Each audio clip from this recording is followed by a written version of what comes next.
How many words do you need to know to be able to consider yourself fluent in English? Hello, I'm Dr. Julian Northbrook from doingenglish.com, and this is a question I've answered before on this channel in different ways, and I'm sure it's not the last time I'm going to talk about it. But how many words do you need to know to be able to consider yourself fluent in English? It is a question without an answer, and when I heard it once again today, it made me think of a quasi-experiment that I saw on Japanese TV many years ago. On that show, they sent reporters out onto the street to talk to Japanese people and American people. And to the Japanese people, they asked, can you speak English? And to the American people, they asked, can you speak Japanese? The Japanese people, almost without fail, said, no, I can't speak English, even though they'd all had, on average, around about 10, 11 years of English education at school. The American people, on the other hand, despite having had no Japanese education whatsoever, pretty much without fail said, yes, I can speak Japanese. I can say sushi, I can say kimono, I can say Kon'nichiwa. See, I can speak Japanese.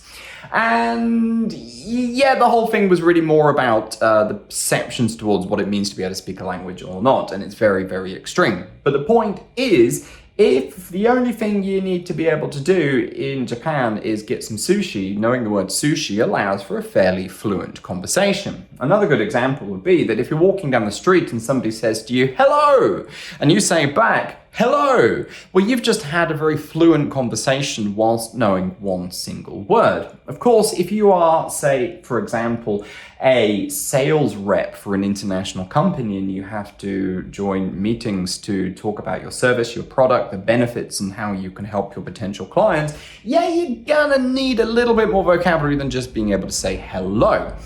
But the point is how much you need is always going to depend on you and your life and what you need to do with the language. And what words you need, as well as how many, is also going to be very specific to you. Somebody who is, again, say a sales rep will need very different vocabulary to, say, a neurosurgeon.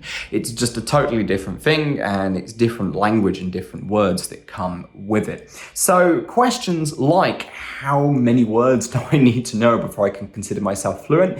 They just don't make any kind of sense, and you'd be far better off just forgetting about that stuff and concentrating on the things that actually matter for increasing your fluency in the language. And what are those things? Aha, you knew it was coming. This is where you can and should head over to doingenglish.com/free training and sign up for the free 1-hour training that I put together that's going to teach you the key 5 things that you need to know about building proficiency in English as a second language, as a higher level learner of the language.